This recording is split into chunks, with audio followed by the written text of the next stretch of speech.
आप सब उम्मीद करते हैं बढ़िया ही होंगे। आइए लेकर फिर आ रहे हैं SSCGD का लेक्चर नंबर चौथा है। ये प्रीवियस पेपर है, सभी पिछले ईयर्स पेपर पूछे गए हैं। जितने भी क्वेश्चन है सब प्रीवियस पेपर ही है। हाल ही के पेपर का है जो पिछले 2023 में या 22 में हुए थे, उसका है। तो आइए देखिएगा पहले क्वेश्चन से, ज़्यादा समय नहीं गवाएंगे। बोला कि करंट क्वेश्चन है कि नवंबर 2022 तक की स्थिति के अनुसार भारत में केंद्रीय कानूनी मंत्री कौन थे? तो पहले कौन थे? तो किरण रिजिजू जी। लेकिन इस समय कौन है? तो इनको हटाकर अश्विनी वैष्णव जी कर दिया गया। इनको हटाकर अश्विनी वैष्णव जी कर दिया गया। देखिएगा इसको, किरण रिजिजू को कानूनी मंत्री थे, पद से हटाकर उसके बाद अर्जुन को बनाया गया। अर्जुन राम मेघवाल जी को कानूनी मंत्री बनाया गया। ठीक, अगला देखिए क्वेश्चन नंबर दूसरा कि 5 दिवसीय गंगा महोत्सव उत्तर प्रदेश के किस शहर में मनाया जाता है? तो 5 दिवसीय जो गंगा महोत्सव होता है ये वाराणसी में मनाई जाती है। उत्तर प्रदेश के सारनाथ में मनाई जाती है, वाराणसी में। इस बार का जो गंगा महोत्सव है 2024 में 8 नवंबर शुक्रवार को 2024 में मनाई जाएगी। 8 नवंबर दिन शुक्रवार 2024 को। नोट पर देखिए, गंगा महोत्सव ये 5 दिवसीय उत्सव है। अपने सभी अनुष्ठानों, रीति रिवाजों, पारंपरिक संगीत एवं नृत्य प्रस्तुत के माध्यम से वाराणसी की सांस्कृतिक विरासत की चरित्र करता है। क्वेश्चन नंबर तीसरा देखिएगा, बोला कि कोशिका किसी जीव का जीवित भाग होता है। कोशिका जो है वो एक जीवित डैश का भाग होता है। तो सबसे क्या होता है? छोटा होता है। सबसे क्या होता है? छोटा होता है। नोट पर इसका देखिएगा, कोशिका का यह भाग अत्यंत चैतन्य और कोशिका की समस्त जैविक प्रक्रियाओं का केंद्र होता है, इसलिए यह सजीव कहलाता है। जीव वैज्ञानिक इसे जीवन का भौतिक आधार नाम से संबोधित करते हैं।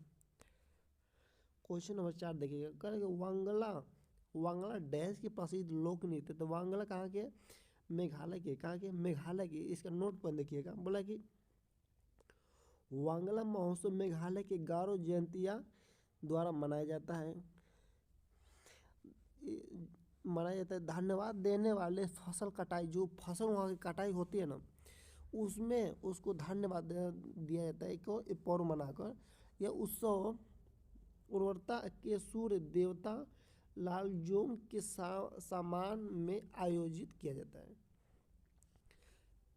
सूर्य देवता और लालजोंग के सम्मान में ये पर्व मनाया जाता है। किसके द्वारा? तो गारो जयंती के द्वारा। क्वेश्चन नंबर आगे देखिए, बोला कि मूल कर्तव्यों की सूची में उपधारा किसके संबंधित है? मूल कर्तव्यों की सूची में उपधारा किससे संबंधित है? देखिएगा, प्राकृतिक पर्यावरण की रक्षा, उसका संबंध करना। इसका नोट पर देखिएगा, कल कि वर्ष 1976 में अपनाए गए 42वें संविधान संशोधन के द्वारा नागरिकों को मौलिक कर्तव्य के सूचीबद्ध किया गया। संविधान के भाग 4 क में सन्निहित है, मैंने उपस्थित है कि आर्टिकल 51 का मौलिक कर्तव्य के बारे में है। संविधान का पालन करें और उसके आदर्श संस्थाओं, राष्ट्रीय ध्वज और राष्ट्रगान का सम्मान करें। स्वतंत्रता के लिए हमारे राष्ट्रीय आंदोलन को प्रेरित करने वाले उच्च आदर्शों को हृदय में संजोए रखें और उनका सम्मान करें। भारत की संप्रभुता, एकता और अखंडता की रक्षा करें और उसके अनुरक्षण करें। क्वेश्चन नंबर 6 को देखिए, बोला कि निम्नलिखित में से कौन सा भारतीय राज्य चीन के साथ अपनी सीमा साझा नहीं करता है? तो चीन के साथ देखिए, अरुणाचल प्रदेश करता है, हिमाचल प्रदेश करता है, उत्तर प्रदेश नहीं करता, सिक्किम करता है। ठीक, सिक्किम, नेपाल, नेपाल को, भूटान को और चाइना को, तीनों को सटा हुआ है। बोला कि डैश एक इलेक्ट्रॉनिक भुगतान प्रणाली है जो किसी बैंक या अन्य किसी वित्तीय संस्था के ग्राहकों को ग्राहकों को वित्तीय संस्था के वेबसाइट के माध्यम से कई प्रकार की वित्तीय लेन देन करने में सक्षम है। तो इंटरनेट बैंकिंग है, कौन? इंटरनेट बैंकिंग, जैसे फ़ोन पे, गूगल पे, क्या है? इंटरनेट बैंकिंग का एक सुविधा है। भारत में दंड प्रक्रिया संहिता वर्ष में अधिनियम की गई थी। भारत में जो दंड संहिता है 21 वर्ष मतलब कि लाया गया था, तो 1973 में लाया गया था दंड संहिता को। बोला कि जलियांवाला बाग हत्याकांड के लिए कौन जिम्मेदार था? तो जलियांवाला बाग हत्याकांड के लिए जनरल डायर ससुराल जिम्मेदार था। कौन था? जनरल डायर का था, एक एकदम खड़ूस व्यक्ति था। जलियांवाला बाग हत्याकांड भारतीय इतिहास में एक कलंकित घटना है। अमृतसर के जलियांवाला बाग में जब भीड़ शांतिपूर्वक तरीके से इकट्ठी हुई तो ब्रिटिश सरकार ने उस पर गोलियां चलाने की इजाज़त दी थी, जिसकी अनेक निर्दोष और निहत्थे लोग उसमें मारे गए थे। ये कहा है, जो पहले जब चलाया था तो उसका फोटो देखिएगा ये ला, यहाँ पे जब लोग उपस्थित थे ना, वहाँ का पहले का फोटो है। जो गोल गोल डिब्बे बनाए हुए हैं, कहा है? गोलियों का है निशान है, गोलियों का है निशान है, सब गोलियों का निशान है। ठीक,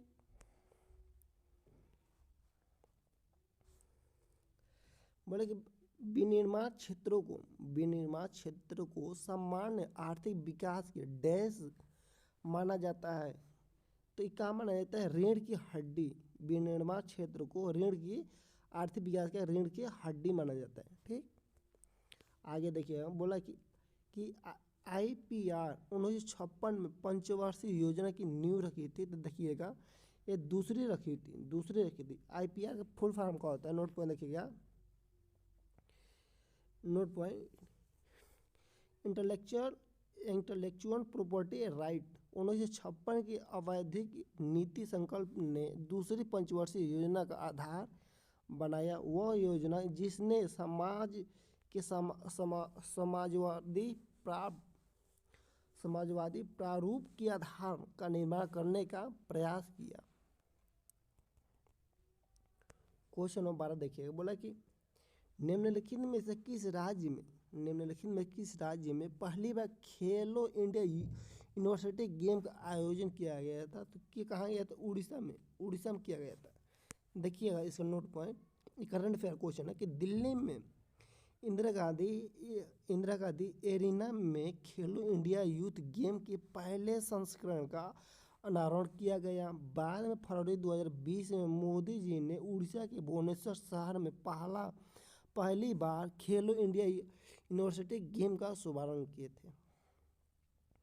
संसदीय प्रक्रिया में कोरम को डैश के रूप में समझा जा सकता है। देखिएगा इसका, संसदीय में सदन की कार्यप्रणाली को सुचारू रूप से चलाने के लिए सदस्यों की न्यूनतम संख्या के बारे में ऐसा बताता है। क्वेश्चन नंबर 14 देखिएगा, बोला कि संगम काल के दौरान तमिल क्षेत्र में भूमिहीन मजदूर, जिनके दास भी शामिल होते थे, को डैश के रूप में जाना जाता है। तो उनको कड़े सिपार और उझावर उनको कहते हैं।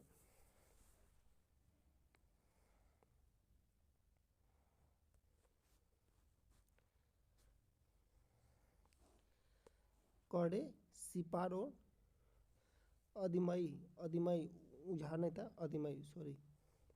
भारत में हरित क्रांति का उद्देश्य क्या है? भारत में जो हरित क्रांति आई थी उसका उद्देश्य क्या था? तो उसका उद्देश्य देखिएगा, राष्ट्रीय खाद्य सुरक्षा को बढ़ावा देना का था भारतीय हरित क्रांति का उद्देश्य था। इसके नोट पर देखिएगा, हरित क्रांति की प्रगति मुख्यतः अधिक उपज देने वाली किस्मों एवं उत्तम सुधरे हुए बीज पर निर्भर करती है। इसके लिए देश में लगभग 400 कृषि फार्म स्थापित किए गए, जिसका मुख्य उद्देश्य कृषि उपज का विपणन, प्रसंस्करण एवं भंडारण करना है, जिससे रोजगार में वृद्धि हुई। क्वेश्चन नंबर 16 देखिएगा, बोला कि निम्नलिखित में से कौन सा समीकरण गैस एक मोल के लिए सही है। तो देखिएगा, इसका V1/V2 बराबर T1/T2 स्थिर दाब पर V1/V2 T1/T1 का स्क्वायर T1/T2 का स्थिर दाब पर।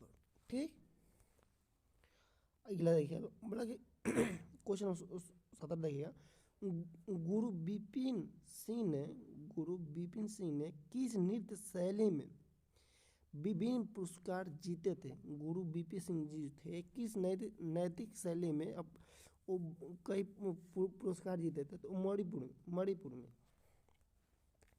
क्वेश्चन नंबर अगला देखिएगा, शूटिंग गार्ड शब्द का उपयोग निम्नलिखित में से किस खेल क्रीड़ा के में किया जाता है। शूटिंग गार्ड शब्द का उपयोग निम्नलिखित में से किस खेल क्रीड़ा में किया जाता है। तो बास्केटबॉल में इसका शूटिंग गार्ड का प्रयोग किया जाता है। क्या नर्मदा नदी निम्नलिखित में से किस स्थान से निकलती है। नर्मदा अमरकंटक की पहाड़ियों से निकलती है। कहाँ से? अमरकंटक के पहाड़ियों से। देखिएगा, अमरकंटक की पहाड़ियों से क्या रही निकासी हो रही, यहाँ से एक नहर जैसे बहती है। अमरकंटक की पहाड़ियों में पहले से जब निकलती है तो वो कैसे नहर जैसे बहती है। जैसे जैसे दूरियां बढ़ती है वैसे इसकी आकार बढ़ता जाता है।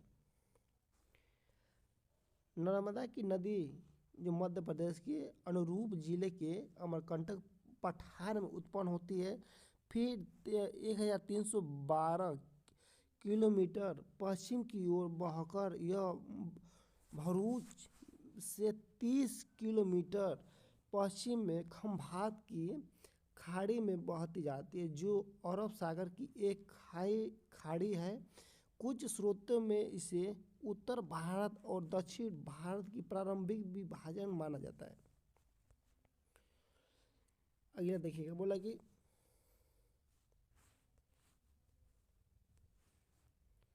अगला क्वेश्चन नंबर लास्ट देखिएगा, बोला कि 2022 में हुए चुनाव के बाद 2022 में हुए चुनाव के बाद पंजाब के मुख्यमंत्री कौन बने थे। तो कौन बने? भगवंत मान जी बने थे। इस वीडियो में इतना ही, मिलेंगे अगले वीडियो में। आज के लिए इतना ही, थैंक यू।